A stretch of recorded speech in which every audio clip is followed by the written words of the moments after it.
Bom, gente, boa noite a todos, boa noite a todas. É uma satisfação muito grande voltar a essa casa, e aqui eu tenho grandes amigos, amigas, pessoas que eu admiro, que são referências para a minha vida, que foram referências na minha vida no passado, que frequentaram essa casa e até hoje reverberam os seus ensinamentos, não apenas no meu coração, no de vocês, mas em todo o movimento espírita. E assim a gente, por exemplo, pode lembrar de seu Teovino como uma das estruturas mais fundamentais do movimento espírita macaense. Eu diria até que uma das colunas vertebrais do movimento espírita do estado do Rio de Janeiro, porque ele não foi só o Eutelvino que nós conhecemos aqui. É só a gente sair um pouquinho de Macaé que a gente consegue entender o tamanho e a generosidade daquele espírito em outros locais. A gente encontra com uma pessoa em Niterói que lembra dele, a gente encontra uma pessoa lá em Nova Iguaçu que lembra dele, a gente encontra uma pessoa no Rio de Janeiro que sabe quem ele foi, e assim ele impregnou não apenas as paredes dessa casa, mas os nossos corações. Então, peço licença à ousadia de poder falar na noite de hoje, depois de ter passado um espírito dessa envergadura por aqui. Então, o que foi sugerido hoje para a gente falar um pouco é sobre a questão do livro Hamed, em que o espírito, através do médium Francisco do Espírito Santo, ele comenta em dois capítulos sobre a liberdade. Então, Hamed vai utilizar do conhecimento que ele adquiriu durante a sua existência, mas ele bebe nas águas límpidas da doutrina espírita. Ele traz à tona, numa maneira de reflexão profunda, suave e, ao mesmo tempo, lúcida, daquilo que Kardec nos mostrou e nos orientou enquanto seres humanos em perfeita harmonia com aquilo que nós desejamos para a nossa evolução. E, às vezes, em desarmonia com aquilo que a espiritualidade espera de nós. Então, o processo de liberdade, o processo de avanço, de desenvolvimento da nossa liberdade, nos diz o Espírito Hamed, mas também nos diz Allan Kardec, que está diretamente relacionado com duas questões fundamentais. E elas estão escritas, estão grafadas e apresentadas para todos nós em O Livro dos Espíritos. E aqui é onde a gente começa, então, tentando entender que Hamed nos ofertou através do olhar do codificador. Na questão 614 do Livro dos Espíritos, que é a terceira parte, que começa as leis morais, no capítulo 1º, Kardec pergunta aos espíritos o seguinte: o que é a lei natural? O que é a lei natural? E aí os espíritos respondem: a lei natural é a lei de Deus. E os espíritos são tão felizes quanto forem próximos a essa lei de Deus, e tão infelizes o quanto se afastarem dessa lei de Deus.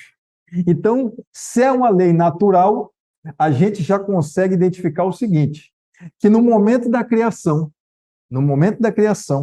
Deus nos ofertou duas coisas muito especiais, nos diz o Espírito de Hamed. A primeira é a própria vida. E a segunda é a aspiração pela liberdade contínua, irrefreável, irreparável e imparável. Imparável. Isso é um processo natural de todos os espíritos que são criados por Deus.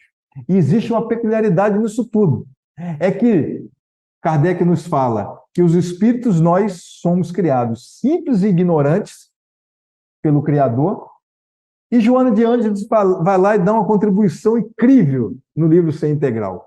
Fala assim, que nós somos criados simples enquanto constituição, ignorantes enquanto nossa destinação. Quando fomos criados, nós não tínhamos a ideia de que nos tornaríamos isso que nós somos hoje. Esse projeto mal acabado de espírito aqui, que está falando aqui para vocês, esse projeto aqui começou lá atrás, há centenas e bilhões de anos, quando Deus nos permitiu a bênção dos primeiros passos, as bênçãos dos primeiros movimentos de aperfeiçoamento do ser que nós trazemos em nós. Então, desde os processos primitivos, passando pelos momentos em que nós atuávamos através, não da racionalidade, mas do instinto, nós fomos criados um dia, para nunca mais encontrarmos a morte, o nada, nem o desespero. Deus nos cria uma vez para sermos eternos, para sempre. Todos nós tivemos início, mas nenhum de nós terá fim. E essa é uma excelente notícia para quem não sabe disso, e acredito que o movimento espírita todo saiba. Todos nós não temos fim. Mas tem outra característica que o Espírito Hamed nos apresenta que é muito importante. É que no momento da criação, Deus colocou em nós um dispositivo muito especial, que é o dispositivo que é acionado desde o momento da criação, que é a busca constante e natural do ser pela libertação, pelo aperfeiçoamento, em busca da perfectibilidade, em busca de duas coisas que são, para nós, apresentadas pela doutrina espírita como algo que é irrefutável aos nossos corações e que todos nós somos destinados a tais coisas. Primeiro, a felicidade plena, absoluta. E segundo, a liberdade constante e inigualável. Inigualável.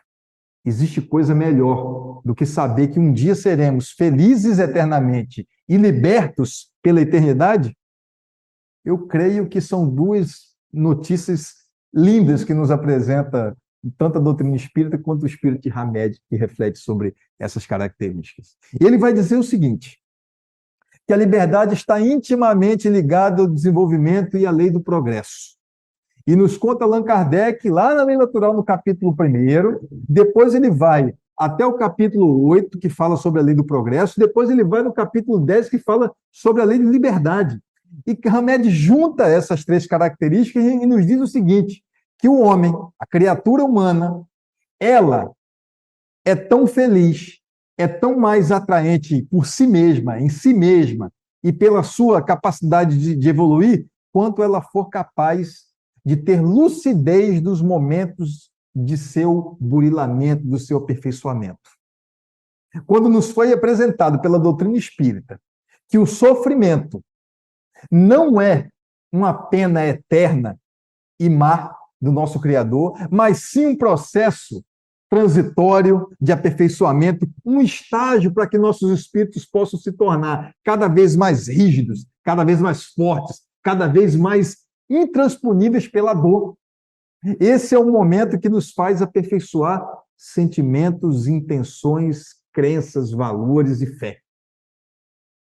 E são nos momentos, justamente no momento dessa fé, dessa crença, no momento, muitas vezes, de uma crise, é que nós vamos, pouco a pouco, aferindo o tamanho da fé que nós temos, o tamanho da liberdade que nós temos, o tamanho da perspectiva de vida que nós conseguimos observar e, sobretudo, a condição que nós nos encontramos no momento daquela crise. Muitos de nós vivemos centenas de outras crises em toda a história da humanidade e na história de nossas existências. Mas nenhuma delas, nos tempos atuais, foi tão profunda, apresentou tanta dor, apresentou tantos desafios quanto da Covid-19, nos tempos modernos. E nós espíritas, muitas vezes, o que fizemos? Preciso responder, cada um aqui tem a sua própria reflexão. Mas no momento dessa crise, como é que nós nos comportamos? Como é que nós nos deparamos com esses movimentos da Terra, desses movimentos de aperfeiçoamento, desses movimentos que nos chamam a reflexão profunda? É nesse momento da dor, é nessa hora do testemunho que a gente sabe o quanto o nosso espírito evoluiu ou ficou estagnado. Ou, a partir da crise, nós nos empenhamos a evoluir, a entender o processo de desenvolvimento da criatura humana aqui na Terra. Então, o mundo evolui, as coisas evoluíram, mas a criatura humana, por incrível que pareça, é a única criatura que anda sobre a Terra com a capacidade de reflexão, de raciocínio, às vezes é a única que continua avançando em passos lentos, quase imperceptíveis. Porque todas as outras coisas criadas por Deus, conduzidas pelo processo de aperfeiçoamento natural das coisas, evoluem todo santo dia. A passos largos, muitas vezes, e outros quase imperceptíveis. Mas o ser humano, com a sua capacidade de pensar, muitas vezes fica preso, aprisionado por grilhões mentais que dificultam o seu passear por esse planeta. Desde que o nosso orbe se deslocou, se desprendeu da nebulosa, tudo que existe na Terra, tudo que está embaixo do céu, em cima da Terra, evolui. Todo dia. A natureza está aí. Embora as coisas possam acontecer na nossa vida de maneira mais cruel e mais odienta e mais cabulosa, que nem diz lá na minha terra, a natureza consegue continuar sempre evoluindo no passo em que Deus quiser. Sempre. E é irrefreável esse momento. O Espírito de Hamed nos diz o seguinte, que nós podemos, vou usar outras palavras, que nós podemos observar os movimentos por dois ângulos, por duas perspectivas. Na perspectiva de quem é arrastado pelo evoluir das coisas, pelo avançar das horas, pelo chamado que Deus, pelo tom, pela velocidade e pela lei que Deus impõe a cada um de nós, em particular a nossa esfera, nós podemos então nós podemos então ser levados por essa atmosfera ou surfar nela. Isso vai depender de cada um de nós. Queiramos ou não, o mundo não para de evoluir. E muitas vezes nós não acompanhamos porque temos grilhões mentais, espirituais, que nos deixam inertes diante de tantas oportunidades que nós temos aqui na Terra. Tantas oportunidades. Basta a gente dar uma olhada rapidamente no mundo. 2 guerras simultâneas acontecendo. Rússia e Ucrânia, Israel e a Palestina. Envolvendo milhares e milhares de pessoas inocentes, que não queriam a guerra, mas são levados pelo processo de orgulho, de vaidade e de pouca percepção do que é realmente viver aqui na Terra. 2 guerras acontecendo entre nações, nesse momento, em pleno século XXI. Aí, trazendo um pouquinho mais para próximo da nossa vida, daqui de Macaé, aí nós podemos agora lançar os olhos no Rio de Janeiro. Guerra civil acontecendo nesse instante. Facção contra facção, Estado contra Estado paralelo, pessoas então morrendo todo santo dia pela política de segurança pública do Brasil, do Estado do Rio de Janeiro, de onde for. Pessoas inocentes, nesse momento, estão morrendo por troca de tiro, por bala perdida. Aí, voltando e vindo mais próximo ainda de nós, Macaé, Rio de Janeiro. Nesse momento, estamos aqui agora sentados. Mais de 54 mil pessoas em Macaé estão na extrema pobreza ou na pobreza, com a renda per capita de R$ 218 por pessoa, per capita, né? R$ 218, vivendo, experimentando a dor, o frio e a fome. Nesse momento, agora aqui, onde estamos aqui acolhidos num ambiente espetacular. Espetacular. Ou seja, Deus não impõe sofrimento para ninguém.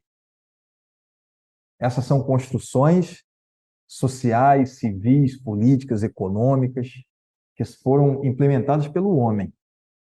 E que nós, pouco a pouco, vamos tentando colocar pequenas barreiras no processo de desenvolvimento do mundo. Mas, na lei do progresso, os espíritos respondem a Kardec que mesmo aqueles que tentam colocar uma pedra no meio do caminho do progresso humano, os espíritos falam que são meros pequenas pedras no caminho, porque a caravana passa, e passa por cima de uma maneira que muitos não conseguem compreender. Acham, inclusive, que Deus esqueceu da terra, ou que Jesus não presta mais atenção em ninguém. Não é isso. mas o processo de livre-arbítrio, de liberdade que o ser humano que já conseguiu conquistar, cabe a ele dar destinação segura ou insegura para o local onde está vivendo, para as coisas que estão acontecendo à nossa volta e para a nossa própria vida. É assim que acontece. Então, o processo de desenvolvimento da liberdade muitas vezes impõe a nós e à sociedade maneiras de viver diferentes daquelas que espera o Criador de cada um de nós. Então, quanta liberdade nós temos que qualidade de ações nós utilizamos com a liberdade que nós temos em nossas mãos. Livre-arbítrio, liberdade. Isso vai sendo pouco a pouco oferecido à medida que nós vamos avançando com o tempo. Mas o livre-arbítrio, por exemplo, que é um estágio diferente de liberdade, mas elas dialogam entre si, ela vai sendo cada vez mais ampliada ou diminuída à medida que nós, de acordo com o formato e com o posicionamento que nós temos durante a vida. E esse é um processo que precisa ser refletido, que necessita ser pensado. E aí eu queria trazer para vocês, eu quero ser fidedigno às palavras de Kardec, para a gente não perder nenhuma vírgula. Que às vezes a gente fala, né? Esquece a vírgula, esquece uma palavrinha e faz todo sentido aquela palavra. Então, o que eu estou falando aqui é sobre progresso. O que estou falando aqui é sobre bem-estar. O que estou falando aqui é sobre posicionamentos, escolhas de vida, para que a nossa vida seja tão feliz quanto nós queiramos, mas também para que o ambiente que nós vivamos, seja em casa ou seja em sociedade, seja também a medida salutar que nós queremos para cada um de nós. Porque o Evangelho de Jesus, ela só florescerá nas nações à medida que ela for plantada e florida em nossos corações. Isso é uma lei de Deus. Primeiro ela floresce nos corações dos homens, depois ela ganha as nações. E aí Kardec fala o seguinte, sobre esse processo. Ele diz assim na questão 783, que as revoluções morais, isso aqui no capítulo da Lei do Progresso, tá? Que as revoluções morais, como as revoluções sociais, se infiltram nas ideias pouco a pouco, germinam durante séculos e depois impõem subitamente e produzem o desmoronamento do carranchoso edifício do passado, que deixou de estar em harmonia com as necessidades novas e com as novas aspirações. Palavras de Kardec. Estamos vivendo esses tempos em que o tempo antigo, em que um antigo edifício, velho, arcaico, pré-histórico, está começando a ser destruído. Não por bombas, ou tiros, ou imprevidência dos homens aqui na Terra, mas porque as novas ideias estão surgindo. A nova geração está se apresentando. E eles vêm de uma maneira muito, mas muito particular. É só a gente observar os jovens que estão chegando à nossa volta. Eles são totalmente avessos à intolerância. Eles não gostam do preconceito. Eles são avessos a qualquer tipo de agressão física, moral. Esses espíritos estão chegando e estão tomando conta da nova era que está sendo formada para que o processo de desenvolvimento do ser humano seja observado por aqueles que sabem tocar a vida social melhor do que nós que tocamos esse tempo todo. Então, o processo de evolução e de busca de liberdade acontece de duas formas, que nem diz aqui o Espírito de Hamed. Ou pela observação atenta e acompanhamento desses processos revolucionários que nos induzem ao aperfeiçoamento e à busca da liberdade, nós queremos caminhar com, então nós vamos aprender com quem sabe um pouco mais que a gente. Agora, acontece de outra forma. A gente querendo colocar pedra no caminho, a gente querendo atravancar o processo, sem conseguir, nós vamos tomar um caldo daquela onda que vem ali formando e vamos ser levados arrastados na beira da praia. E quando a gente menos esperar, a gente vai botar o rosto para cima, abrir os olhos e vamos estar todos sujos de areia. Não vamos saber nem onde que a gente estava. Mas alguém vai lá, um salva-vidas, vai lá botar a mão na gente e vai falar: Sara, vem cá, meu filho, você acabou de tomar um caldo na onda da revolução, na onda da busca pela liberdade, na onda pela busca da solidariedade, na onda pela busca da essencialidade do ser humano. E a partir daqui, meu amigo, você escolhe: quer continuar aí ou quer vir para a Terra? Quer ficar aqui com a gente seguro? Porque você já fez a travessia. Agora você chegou em terra firme. Quer continuar ou quer voltar? E vai ser uma opção para cada um de nós. A terra firme significa o novo mundo, o mundo regenerado, o mundo que cada um de nós foi convidado. Mas, ao mesmo tempo, nós podemos não aceitar o convite. E a gente pode sofrer o degredo, a busca por outros caminhos. E isso também não é um sofrimento eterno, é apenas uma imposição da lei natural. Ou a gente continua caminhando em busca da liberdade, do aperfeiçoamento, da fé, da paz, da generosidade, da fraternidade, da legitimidade, da generosidade, da fraternidade, do amor, ou a gente continua, se a gente quiser, do jeito que a gente está fazendo, da maneira que a gente escolheu, presos aos grilhões mentais, intelectuais, a crenças que pouco interferem e pouco nos ofertam como o processo de desenvolvimento do ser interior. A escolha vai ser nossa. Cada um de nós.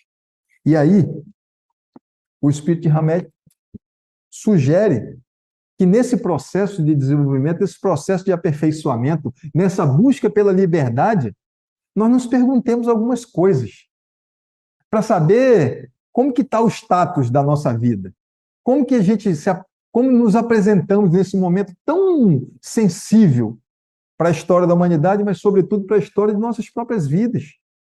Porque, gente, o que está acontecendo agora é o seguinte: está chegando no momento de decisão.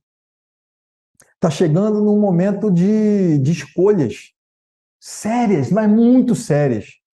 E não é sobre escolha de se você vai querer ficar do lado A, do lado B de um grupo. Não é sobre quem quer votar em fulano e ciclano. Não é sobre quem quer torcer para o time A, B ou C. Não é sobre escolher religião. Nós não estamos falando de nada disso. Isso são processos humanos, são convencionalismos que nós criamos aqui para a Terra. O que está sendo decidido agora é um processo espiritual, daqueles que querem estar com a marcha do progresso ou com aqueles que querem continuar fazendo o que sempre fizeram. Isso é uma escolha pessoal, é íntima e não tem nada a ver com os processos aqui na Terra. É um processo que nos coloca em planos diferentes espiritualmente falando. Agora, muitos de nós podem chegar nessa época da vida e falar assim: nossa, mas o momento está assim chegando, está tão perto, eu continuo do mesmo jeito, da mesma forma. Quem disse que a gente continua da mesma forma? A perspectiva de quem? No olhar de quem? Nem a gente sabe. A verdade é essa. Quem aqui consegue fazer uma retrospectiva de 2 reencarnações? Agora, recente. Quem consegue? Completas. Assim, não, na última eu fiz isso aqui, na penúltima. Não dá. A gente tem fragmentos muito, muito fragmentados, pensamentos muito fragmentados sobre isso. E nem nós sabemos o quanto já evoluímos, o quanto já nos tornamos um pouco melhores do que antes. Porque a vida, às vezes, nos faz acreditar que a gente é ruim, que a gente é mal, que a gente não evolui, que a gente não é igual a Chico, que a gente não é igual a Divaldo, que a gente não é igual ao Ciclano. Mas quem disse que tem que existir essa comparação? Sabe? A gente tem que ser tão feliz o quanto nós queremos ser, do jeito que a gente é. E não é só sobre fazer o bem e o mal às pessoas, não. É sobre estar caminhando com lucidez. Que ainda que eu consiga identificar o mal que eu faço para mim mesmo durante muito tempo e não consiga me livrar dele, já é o primeiro passo. Porque nenhum dos discípulos que viveram com Jesus lado a lado, naquela reencarnação, nenhum deles conseguiram sair daquela vida e dizer que cumpriram toda a tarefa que vieram fazer? Nenhum, nenhum. Temos histórias que contam reencarnações de João Batista, reencarnações de Judas, reencarnações de Simão Pedro, reencarnações, inclusive, de espíritos que não foram discípulos diretos de Jesus, mas que continuam aqui entre nós, no processo evolutivo, porque ainda estão anos-luz daquilo que eles esperam ser um dia. Bezerra de Menezes, Joana de Ângeles, todos tiveram com Jesus, mas estão aqui ainda com a gente. Joana, que foi Joana de Cusa, foi queimada na fogueira com seu filho, escolheu Jesus, mas tinha tanta dificuldade quanto qualquer um de nós hoje em dia. Zaqueu, que subiu numa pequena árvore para ver Jesus passando, chamou atenção porque ele estava lá em cima, querendo não subir na vida, mas mudar de patamar de vida. E a partir dali, o processo evolutivo dele foi tão profundo que ele se apresentou entre nós aqui, por exemplo, como o Dr. Bezerra de Menezes. Nós estamos falando de espíritos que vão evoluindo aqui junto conosco, porque estão num processo de burilamento. A gente pode falar do senador Públio Lentulus, que depois vier a ser o Emmanuel, esse excelente guia espiritual do Chico, mas no processo de burilamento, de aperfeiçoamento em busca das suas liberdades. Então, se nós nos compararmos com esses espíritos diante das dificuldades que eles têm, nenhum de nós somos diferentes deles. Então, não há o que se preocupar também, mas também não há o que ficar parado. A gente precisa também dar uns passinhos à frente para não ficar tanto tempo estagnado, né? Que nem diz lá o nosso poeta lá dos sertões, o Flávio José, que a gente precisa caminhar sem avexamento, mas caminhar devagar e sempre. Ele fala assim, se aveste não, que amanhã pode acontecer tudo, inclusive nada. Se aveste não, que a lagarta rasteja até a hora em que cria asa. Se aveste não, que a burrinha da felicidade nunca se atrasa. Se aveste não, que amanhã ela para bem na porta da tua casa. Se aveste não, que toda caminhada começa no primeiro passo. A natureza não tem pressa, segue o seu compasso, inexoravelmente chega lá. Se aveste não, observe quem vai subindo a ladeira, seja princesa, seja lavadeira, para ir mais alto vai ter que suar. Esse é o processo. Vamos ter que suar muito. Mas independente de quem esteja subindo, a dor, a dificuldade é a mesma para quem carrega a roupa na cabeça ou para quem carrega uma coroa na cabeça. Para quem tem sandálias nos pés ou estão descalços. Para quem carrega o dinheiro cheio de bolsos ou outro vazios. Para quem carrega um estômago bem alimentado, para quem carrega nada no estômago. Para quem tem lucidez para caminhar com pessoas boas e más, e para quem não tem lucidez para caminhar e consegue muitas vezes se atrapalhar durante o processo da vida. Mas a verdade é que o fluxo da natureza é um só. E como nos diz o poeta, inexoravelmente chega lá, queiramos ou não, estamos destinados a isso. Basta a gente querer ou não fazer no tempo mais hábil, mais rápido, o quanto nós desejarmos. Mas tem um detalhe, cada um a seu tempo. Cada um a seu tempo. Quando Jesus falou assim, ó, aquele que quiser vir após mim, pegue sua cruz e siga-me. Ele não falou, pega sua cruz e vem correndo atrás de mim. E segue-me. Segue-me no teu tempo, com as tuas condições, da maneira que você conseguir. Porque, dado o primeiro passo, nunca mais seremos aquelas pessoas de antigamente. E como diz o outro poeta também lá da nossa terra, lá do Recife, um passo à frente e você não está mais no mesmo lugar. Um simples passo à frente. Nós não estamos mais no mesmo lugar. É preciso caminhar. Jesus fala, vinde a mim, todos vós que sofreis e estáis sobrecarregados, que eu vos aliviarei. Ele mais uma vez sugere, vinde a mim, dá o primeiro passo, que o segundo, a natureza te traz, porque é do ser humano evoluir para o centro daquele que nos ama, daquele que nos espera, daquele que nos abraça, que nos acolhe, que nos aquece. Então, basta a gente querer dar o primeiro passo. O resto, gente, a natureza se encarrega e nós mesmos vamos descobrindo isso. porque o caminho se faz no caminhar. Não dá para entender o caminho antes de caminhar. Não dá para fazer uma leitura de tudo aquilo que a gente vai encarar antes de começar a caminhar, porque os desafios vão ser diferentes para cada um de nós. As táticas da viagem, elas são múltiplas e cada um vai utilizar a sua. A gente tem muitos exemplos disso aqui no Evangelho, nos livros de história, nos livros da nossa vida, nas pessoas que estão à nossa volta. Quantas histórias eu e você conhecemos dos nossos avós, dos nossos pais, que foram submetidos a vidas duríssimas para chegarem onde chegou e ofertar o que nos ofertaram. Quantas histórias magníficas de vidas nos circundam e a gente nem presta muita atenção. E as nossas vidas também estão sendo construídas através desses processos de aperfeiçoamento. E um dia, se Deus quiser, e Ele quer, que cada um de nós sejamos aqueles espíritos que nós queremos ser. E não tarda, não demora, se a gente não quiser que demore. Mas também não fiquemos tão aflitos quando a gente não conseguir caminhar com muita velocidade.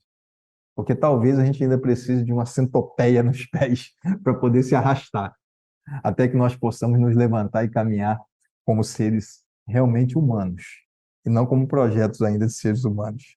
E aí, o Espírito de Hamed nos sugere algumas perguntas para que a gente saiba exatamente em que local nós estamos. Quais são as características que nós carregamos que ainda nos aprisionam ou que já nos sugerem evolução íntima de cada um de nós. E ele faz a seguinte pergunta, ó, as perguntas que ele faz. Ele diz assim, ó, eis que algumas perguntas que podemos fazer a nós mesmos para identificarmos as nossas crenças e valores, positivos ou não, e como eles afetam a nossa vida diária. Como que essas decisões, como que essas perguntas afetam a nossa vida diária e atrapalham o processo de desenvolvimento e de busca da liberdade que cada um de nós almejamos. Qual o grau de influência da opinião alheia sobre os meus atos e atitudes? Gente, isso aqui é muito sério. Isso aqui é muito sério. Porque muitos de nós deixam de fazer coisas, deixam de experimentar sonhos, de construir sonhos, para não decepcionar outras pessoas, mas decepcionam a si mesmos, porque vai chegar no estágio da vida que você não agradou o outro, nem a você. Nem a você. Então, muitas pessoas... Uma vez uma pessoa chegou para mim e falou assim, Saraiva, eu não tenho o casamento que eu gosto, eu não tenho a família que eu queria, eu não tenho o trabalho que eu desejaria. Eu sofro todo santo dia pelas escolhas que eu fiz. E eu perguntei para ela, mas você fez essas escolhas? Falou que não. A profissão que ele exercia foi o pai que escolheu. A esposa que ele casou foi a vida que impôs, porque tiveram um caso amoroso, e aí as famílias combinaram de que eles tinham que casar para não gerar conflitos e, acreditem, ferir a honra dos pais. Então tiveram que casar.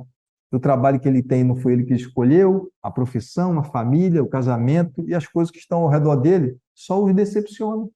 Por quê? Porque ele foi incapaz de sair do jugo do olhar do outro. E aí, gente, não vai ter construção de vida salutar enquanto a gente quiser agradar aqueles que esperam de nós aquilo que nós não somos.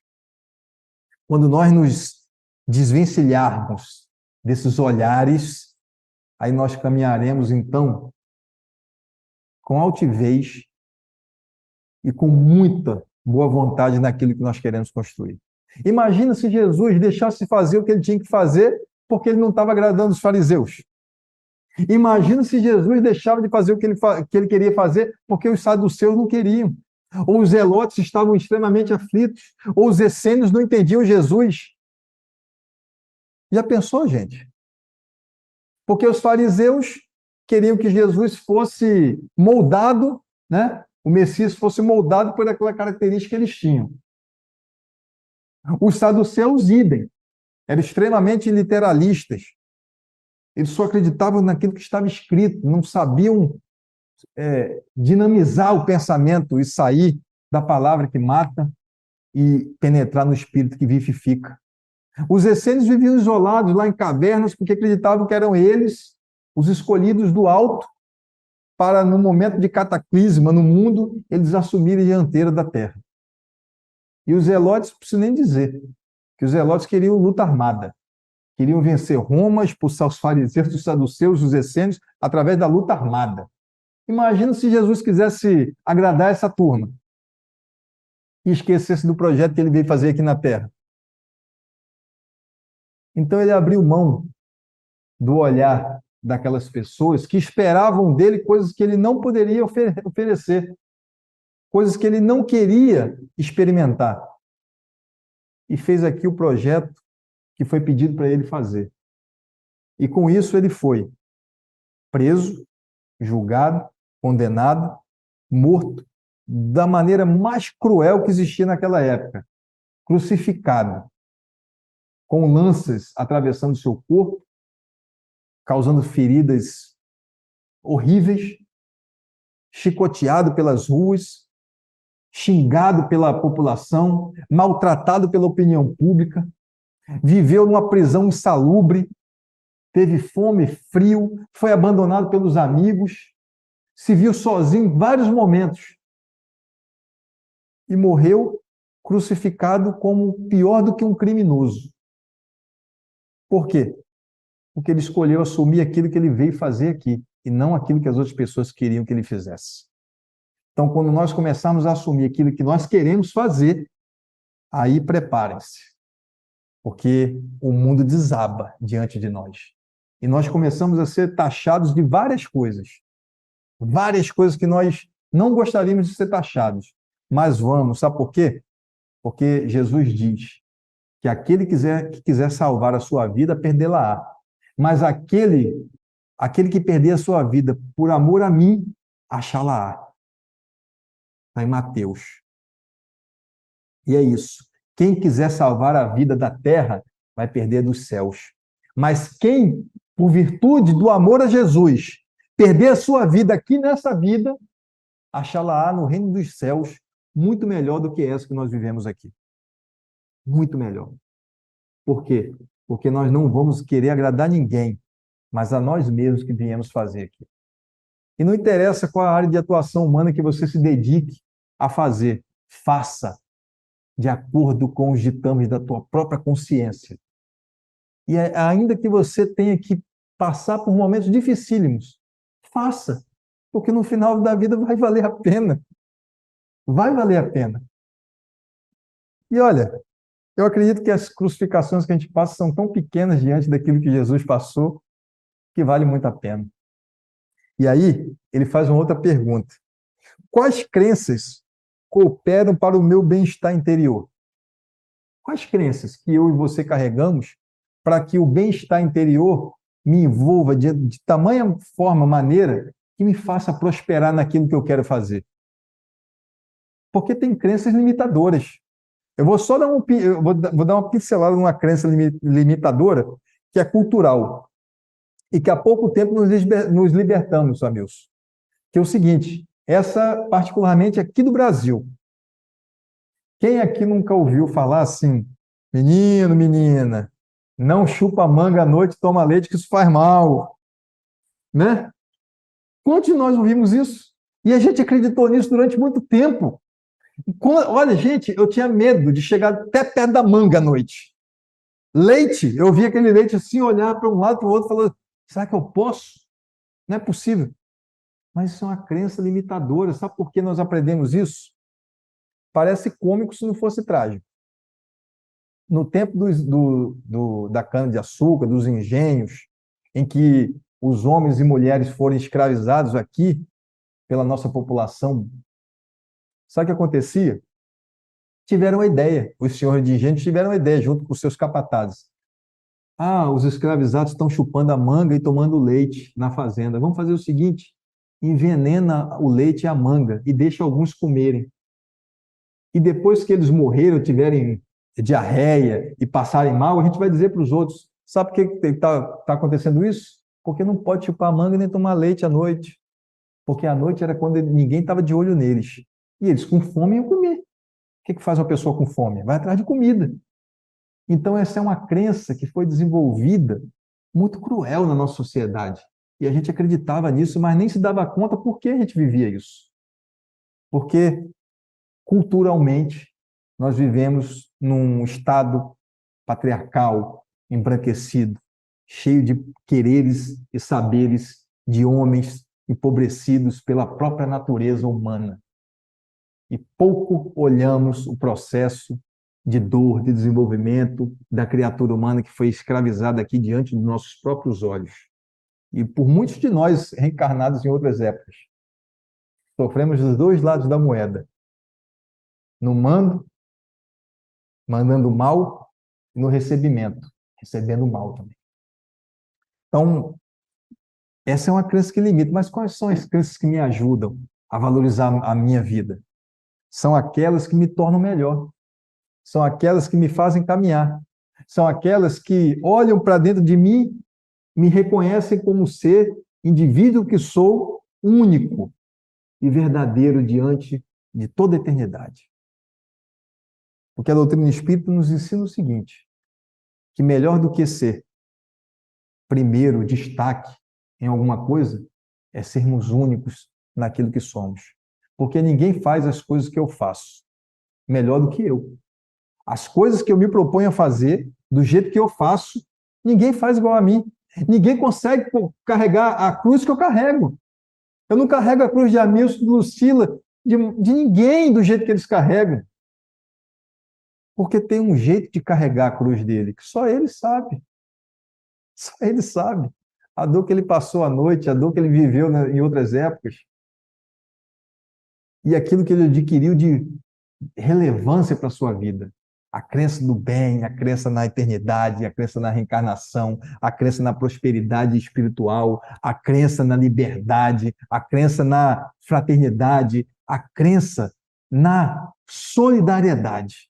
Isso sim nos coloca num caminho reto, profícuo e verdadeiramente desbravador para nossas vidas. Verdadeiramente. O resto é perfumaria.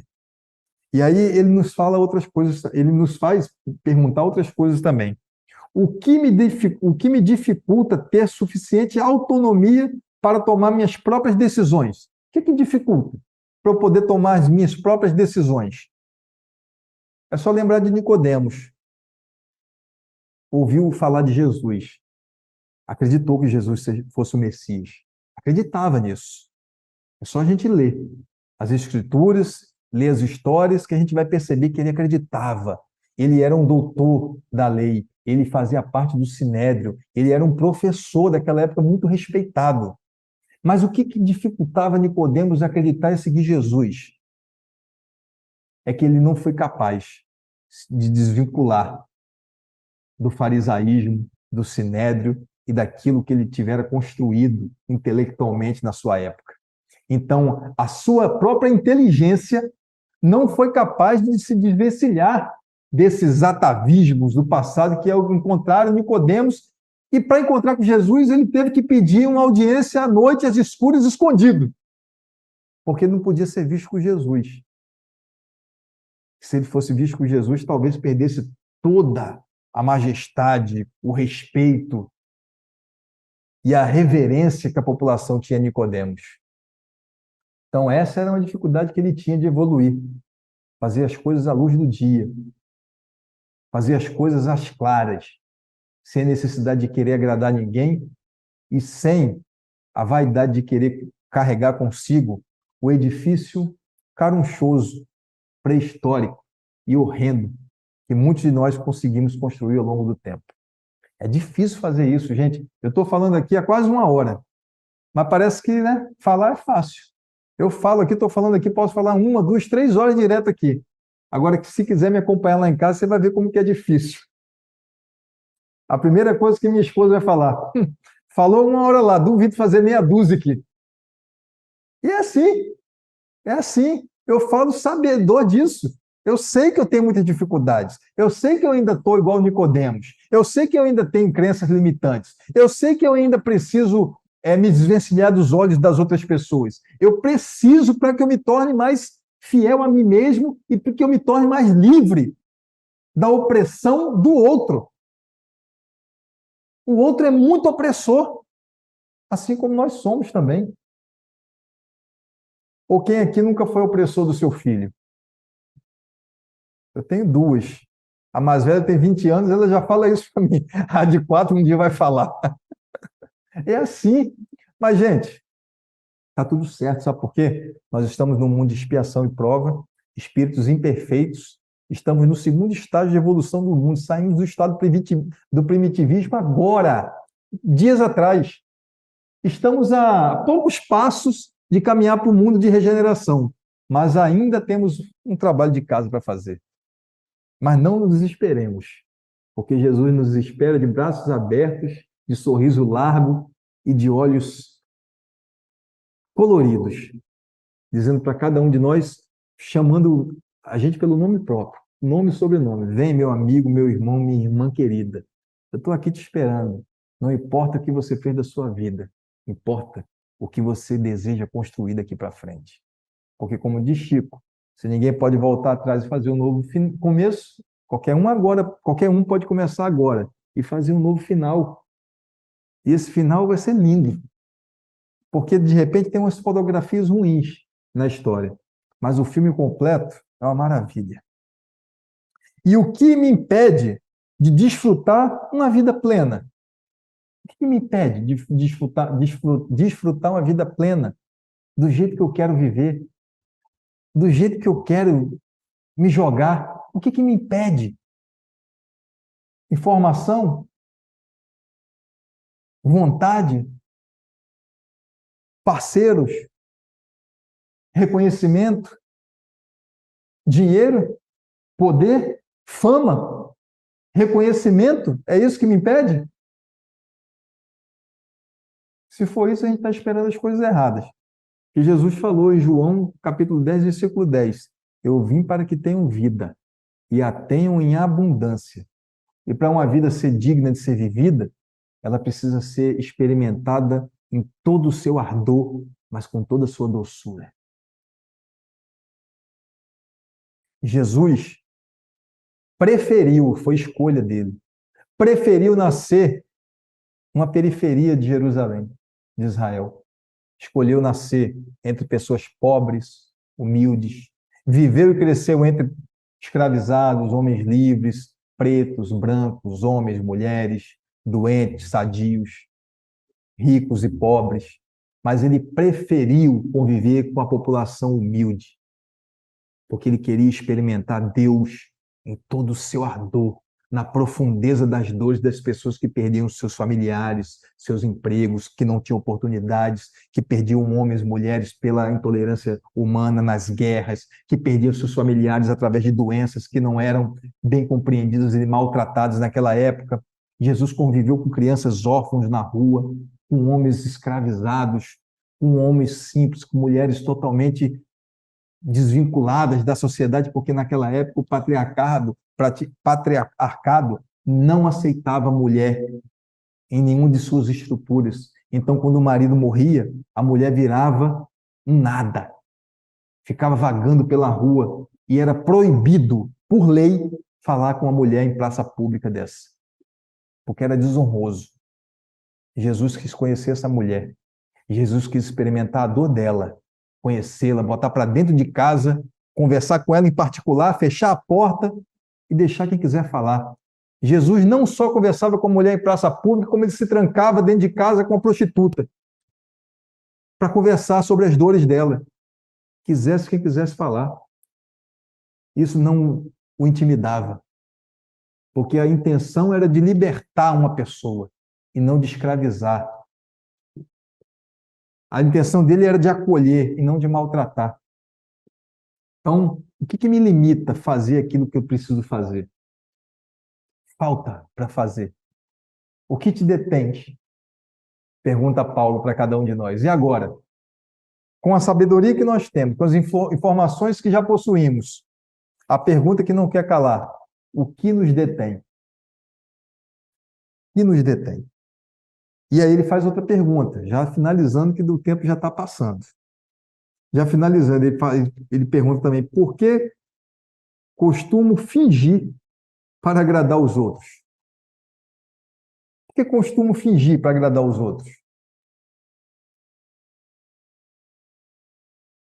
Pela mesma crença que nós temos do olhar do outro, querendo ser aceito, aprovado, querendo ser recepcionado, reconhecido, querendo receber tapete vermelho. Jesus falava assim para os fariseus: eles me honram com os lábios, mas os seus corações estão distantes de mim. Muitos de nós falamos na via pública, nos trabalhos que nós temos, dentro de casa, em todos os lugares que nos derem a oportunidade de falar, a gente fala bonito, fala bem falado, sabe? Com, a, com todo o verbo rebuscado, mas o coração, muitas vezes, está aprisionado no outro, falando porque tem que agradar, falando porque eu tenho que contribuir com a generosidade que alguém me ofereceu. Eu posso falar de uma experiência própria. Eu fui convidado para falar num centro espírita, e quando eu terminei, a pessoa ficou tão incomodada com a minha fala que ela pegou o microfone e falou assim: essa é a opinião que ele tem da doutrina espírita, não é a opinião que a casa espírita tem. Então, o que ele acredita é a fé dele. A nossa aqui é diferente. Nunca mais fui convidado para voltar lá. Mas eu também não estou preocupado com isso, não. Eu já tomei algumas atitudes na minha vida que me afastaram de algumas pessoas. E as pessoas não compreenderam o caminho que eu escolhi para a vida. Mas também não estou preocupado com isso, não. Porque a gente precisa vir fazer, desempenhar aquilo que a gente tem que fazer. Tem que fazer. É vocação. É espiritualidade na flor da pele. É querer, sim, agradar alguém é muito difícil. É melhor agradar a Deus e esquecer os olhares perniciosos que estão por aí. E a pergunta que ele faz também, a outra, é o seguinte: qual a razão de manter minha reputação alicerçada em um modelo exemplar? O que eu estou falando aqui agora. Qual é a razão de manter esse modelo exemplar? Olha que pessoa íntegra, olha que palestrante divino, olha que médium espetacular. Para que necessidade é essa de se manter totalmente ilibado? Ilibado não, que ilibado é uma boa forma de se movimentar na Terra, mas como se a reputação fosse a indestrutível, o perfeito aqui na Terra. Quando não somos. Se alguém estiver caminhando aqui pensando em agradar os outros, formando a reputação que não tem, lê do engano, porque na primeira curva a máscara cai e fica pedra sobre pedra. E a última pergunta que ele faz é o seguinte: e meus conceitos facilitam a autoconfiança? Aquilo que eu tenho como conceito de vida, a crença que eu tenho na vida, o tipo de vida que eu levo, o tipo de escolhas que eu faço, os posicionamentos que eu tomo na minha vida, isso me ajuda a ter autoconfiança para continuar caminhando? Sim ou não? Se tiver, ótimo, continua, meu amigo, minha amiga, que está no caminho certo. Mas se isso não te felicita, e se você acha que isso não te dá autoconfiança, para, repensa, revê e continua a caminhar, ainda que não esteja satisfeito com o que você faça. Eu tenho uma opinião na minha vida que não é minha, eu aprendi com a doutrina espírita. Na dúvida, fica do lado do pobre. Na dúvida, fica do lado do perseguido. Na dúvida, fica do lado do incompreendido. Na dúvida, fica do lado de quem tem fome. Na dúvida, fica do lado de quem não é reconhecido. Na dúvida, fica do lado do invisível. Na dúvida, fica do lado daqueles que estão alijados do processo da sociedade. Na dúvida, fica com Deus. Porque com Ele a gente caminha num processo irrefutável, irrefreável de busca de liberdade, não total, mas de liberdade suficiente para que a gente faça aquilo que se precisa fazer.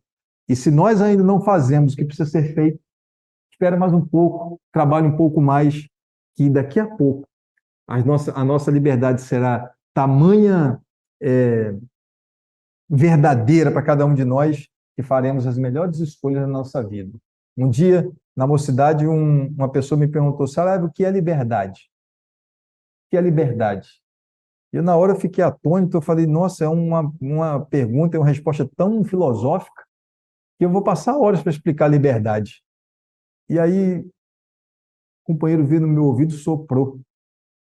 Um companheiro que nos sugere coisas boas aí pela vida. Soprou e falou assim, liberdade é fazer as melhores escolhas. Essa é a verdadeira liberdade. Enquanto não fizermos, nós estamos presos ao olhar do outro, à perspectiva do outro, à perspectiva do aprisionamento. Mas quando fizermos aquilo que precisa ser feito, a liberdade se apresenta. O Emmanuel nos diz, se não conhecemos as leis de Deus na sua intimidade, então você é livre para fazer o que lhe desejar. Mas se você já conhece aquilo que Deus ofertou como conhecimento, então você precisa fazer aquilo que é certo. E a doutrina espírita, como nos diz também o Honório Onofre Abreu, a doutrina espírita não nos impõe nada, mas espera tudo de nós. Espera tudo melhor de nós, porque nós já somos capazes de fazer boas coisas para nossas vidas e para as vidas daqueles que estão diante de nós. Então é isso, gente. Essa é a perspectiva que eu consegui alcançar na noite de hoje, com o tempo que nós temos. Se Deus quiser, em outras oportunidades a gente continua o tema ou vai para outros também, tá bom? Boa noite, Deus abençoe.